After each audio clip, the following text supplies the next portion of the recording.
नमस्कार साथियों, BA second year के first paper history of western philosophy में आपका स्वागत है। आज हमारा चैप्टर है, उसका नाम है देकार्त दर्शन। जैसा कि आपने पहले जाना होगा कि पाश्चात्य दर्शन में सबसे पहले हमने सोफिस्टों के बारे में पढ़ा, सोफिस्टों के बाद में प्लेटो के बारे में पढ़ा, अरस्तु के बारे में पढ़ा। प्लेटो और अरस्तु दोनों बुद्धिवादी थे और उसके बाद में हमने मध्यकालीन दार्शनिक एक विनाश के बारे में पढ़ा। तो प्राचीन काल जिसमें सोफिस्ट, प्लेटो, अरस्तु, उसके बाद मध्यकाल जिसमें संत एक विनाश। लेकिन मध्यकाल के बाद में एक पाश्चात्य दर्शन में एक नए युग का आरंभ होता है, जिसे आधुनिक दर्शन बोला जाता है, मॉडर्न फिलोसफी। उसको अपने दो भागों में बांट सकते हैं। आधुनिक दर्शन जो है उसको अपने दो भागों में बांट सकते हैं। इसमें पहला जो है वो है बुद्धिवाद या बुद्धिवादी, और दूसरा जो होगा इसमें जिसे हम बोलते हैं अनुभववाद या अनुभववाद। आधुनिक दर्शन का प्रारंभ जो है वो देकार्त के दर्शन से माना जाता है। इसलिए देकार्त को, जो कि फ्रांस के दार्शनिक हैं, इनको आधुनिक दर्शन का संस्थापक भी माना जाता है। तो इनमें तीन दार्शनिक जो हैं वो बुद्धिवादी हैं। कौन कौन से? देकार्त, स्पिनोजा और लाइबनिज़। ये तीन दार्शनिक ऐसे हैं जो कि बुद्धिवादी दार्शनिक माने जाते हैं। और बुद्धिवादी में भी सबसे पहला देकार्त है। क्योंकि देकार्त सबसे पहले आया है, इसलिए देकार्त को आधुनिक दर्शन का जन्मदाता या आधुनिक दर्शन का संस्थापक भी माना जाता है।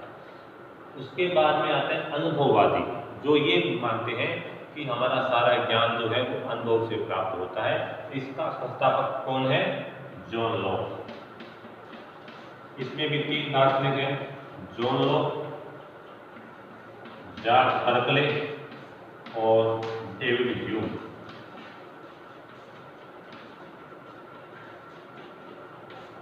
तो इस प्रकार से अपने देख सकते हैं कि history of western philosophy BA second year का जो प्रथम पेपर है उसको हम मोटे तौर पर तीन भागों में बांट सकते हैं।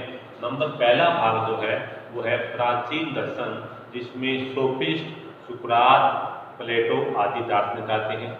उसके बीच वाला जो है वो है मध्यकालीन दर्शन, जहाँ पूरा दर्शन जो था वो धर्म प्रधान युग था, जिसमें केवल और केवल धर्म, अंधविश्वास, श्रद्धा, आस्था का युग था। वहाँ बुद्धि को कोई महत्व नहीं दिया जाता था। और उस मध्यकाल के बाद में आया आधुनिक दर्शन, जिसमें बुद्धि और अनुभव दोनों को प्राथमिकता दी गई। लेकिन जिन्होंने बुद्धि को प्राथमिकता दी उनका अलग संप्रदाय बन गया, बुद्धिवाद। और जिन्होंने माना कि बुद्धि नहीं बल्कि सारा ज्ञान हमें अनुभव से प्राप्त होता है, उनका एक अलग स्कूल बन गया, उन्हें बोलते अनुभववादी। अब बुद्धिवाद है, इसमें भी तीन दार्शनिक हैं, देकार्त, स्पिनोजा और लाइबनिज़। अनुभववादी है, उसमें भी तीन दार्शनिक हैं, जॉन लॉक, बर्कले और डेविड ह्यूम। अब इनका पहले अपने मतलब समझते हैं। कई बार पूछते हैं बुद्धिवाद से मतलब क्या है, अनुभववाद से मतलब क्या है। तो बुद्धिवाद वह दार्शनिक सिद्धांत है जो ये मानता है कि समस्त ज्ञान जो है वो जन्मजात होता है। हमें सारा ज्ञान जो है वो जन्म से ही प्राप्त होता है। जैसे ईश्वर के प्रत्यय का ज्ञान, हमें ईश्वर का ज्ञान जो है वो हमें जन्म से ही प्राप्त होता है। और ये यहाँ तक ये मानते हैं कि 2 और 2 प्लस ये गणितीय ज्ञान जो है ये भी हमें जन्मजात ही प्राप्त होता है। कुछ व्यक्ति जन्म से बहुत अधिक बुद्धि वाले होते हैं और कुछ कम बुद्धि वाले होते हैं। कुछ व्यक्तियों की गणित में रुचि ज़्यादा है और कुछ व्यक्तियों की विज्ञान में रुचि ज़्यादा है, कुछ की सामाजिक विज्ञान में रुचि ज़्यादा है। तो ये रुचि जो है ये भी जन्मजात ही होती है, व्यक्ति स्वयं डिसाइड नहीं करता, क्योंकि ये ज्ञान जो है ये जन्मजात होता है। सारा ज्ञान हमें बुद्धि से ही प्राप्त होता है, बुद्धि ही उस ज्ञान को निर्मित करती है। बुद्धि के अलावा और कोई ज्ञान का साधन नहीं है। और बुद्धि के द्वारा जो ज्ञान प्राप्त होगा वो एकदम अनिवार्य होगा, एकदम सत्य होगा। इसलिए ये अपने बुद्धि से प्राप्त ज्ञान की तुलना गणितीय ज्ञान से करते हैं। ये कहते हैं कि दर्शन शास्त्र की नींव जो है वो तभी मजबूत हो सकती है जब इसकी नींव श्रद्धा और अंधविश्वास पर आधारित न होकर केवल और केवल गणितीय सिद्धांतों पर आधारित हो। जिस प्रकार गणित के सिद्धांत 2 + 2 = 4 होते हैं, 3 + 2 = 5 होते हैं, उसी तरह दर्शन शास्त्र की नींव भी गणितीय सिद्धांतों पर आधारित होनी चाहिए। ये बुद्धिवादियों का लक्ष्य है। तो मोटे तौर पर 2-3 बातें हैं कि बुद्धिवादी वह संप्रदाय है जो यह मानता है कि सारा ज्ञान जन्मजात होता है और हमें सारा वो जन्मजात ज्ञान केवल बुद्धि के द्वारा ही प्राप्त हो सकता है। और बुद्धि के द्वारा जो ज्ञान प्राप्त होता है उसमें संभाव्यता की कोई बात नहीं होती, उसमें नवीनता की कोई बात नहीं है। वो ज्ञान केवल और केवल अनिवार्य होगा और वो ज्ञान सत्य होगा। ये बात कहते हैं बुद्धिवादी। और बुद्धिवादी के संस्थापक जो हैं वो है डेकार्ट और स्पिनोजा और लाइबनिज़, जिसमें डेकार्ट जो है इसको बुद्धिवाद का जन्मदाता माना जाता है। बुद्धिवाद के बाद में आता है अनुभववादी। अनुभववादी में 3 दार्शनिक है, John Locke, Berkeley, Hume. John Locke ये मानता है इसको अनुभववाद का पिता माना जाता है। जिस प्रकार से डेकार्ट को बुद्धिवाद का जन्मदाता माना जाता है, उसी तरह जॉन लॉक को अनुभववाद का संस्थापक माना जाता है, क्योंकि सबसे पहले अनुभववाद की नींव जो है वो जॉन लॉक ने डाली। जॉन लॉक ने क्या बोला कि सारा ज्ञान हमें अनुभव से प्राप्त होता है, इंद्रिय अनुभव ही हमारे ज्ञान का एकमात्र साधन है। हमारा सारा ज्ञान जो है वो इंद्रिय सापेक्ष है, हमें बुद्धि से कोई भी ज्ञान प्राप्त नहीं होता। हमारा मन जो है वो जन्म से एक कोरे कागज के समान होता है, जिस पर कुछ भी अंकित नहीं होता। जैसे ही वो मन बाहरी वस्तु के संपर्क में आता है, वैसे वैसे उन बाहरी वस्तुओं की संवेदनाएं हमारे मन पर अंकित होती है और हमें सारा ज्ञान उन संवेदनाओं के माध्यम से प्राप्त होता है।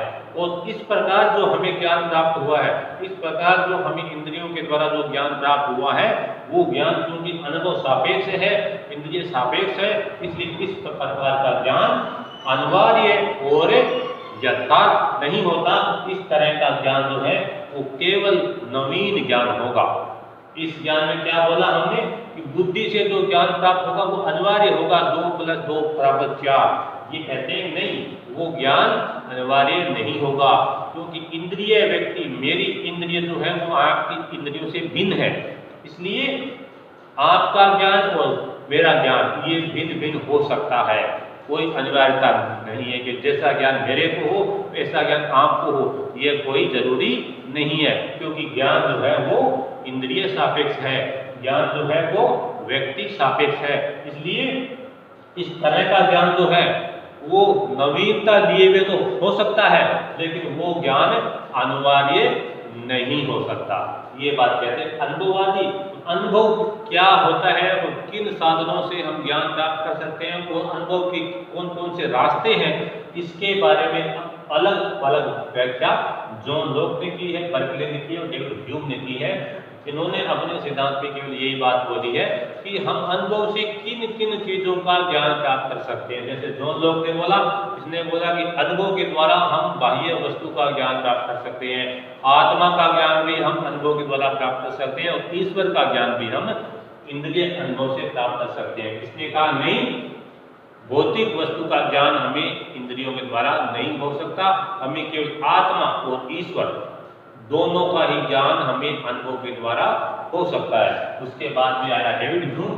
इसने कहा कि अगर अनुभव ही ज्ञान का साधन है तो हमें अनुभव न तो वस्तुओं का होता है, न हमें आत्मा का होता है और न ही हमें ईश्वर का होता है, क्यों ये अपने आप में पूर्ण रूप में बुद्धि, पूर्ण रूप में अनुभववादी है। कहता है कि अगर अनुभव ही ज्ञान का साधन है तो हमें अनुभव तो जो है वो केवल संस्कारों का होता है और केवल हमारा ज्ञान है वो संस्कारों तक सीमित है। संस्कारों के आगे हमारे ज्ञान की परिधि जो है वो समाप्त हो जाती है। इसलिए हमें न तो वस्तुओं का संवेदन होगा, न हमें आत्मा का ज्ञान होगा और न ही हमें ईश्वर का ज्ञान होगा। हमें ज्ञान होगा केवल संस्कारों का, हमें ज्ञान होगा केवल प्रत्यय का, हमें ज्ञान होगा केवल उनके प्रतिबिंबों का। तो हमारा ज्ञान जो है वो केवल संस्कारों तक सीमित है। उन संस्कारों के कारण क्या है, ये हमारे इस चीज को इंद्रियों अनुभव के द्वारा ज्ञात करना हमारे लिए संभव नहीं है। इसलिए ये अनुभववाद इस बात की जो है वो अज्ञेयवाद में होती है, अज्ञातवाद में होती है। ये कहता है कि हमें ज्ञान क्यों प्राप्त होता है, हमें अनुभव क्यों नहीं प्राप्त होता ईश्वर का, हमें अनुभव इंद्रिय संवेदन आत्मा की हमें क्यों नहीं होती। इस चीज का यदि हम कारण ढूंढने का प्रयास करेंगे तो वहां हमारा अनुभव जो है ये सीमित हो जाएगा। वो कारण जो है वो हमारे लिए हमेशा अज्ञात रहता है। ये बात कहता है डेविड ह्यूम। धन्यवाद।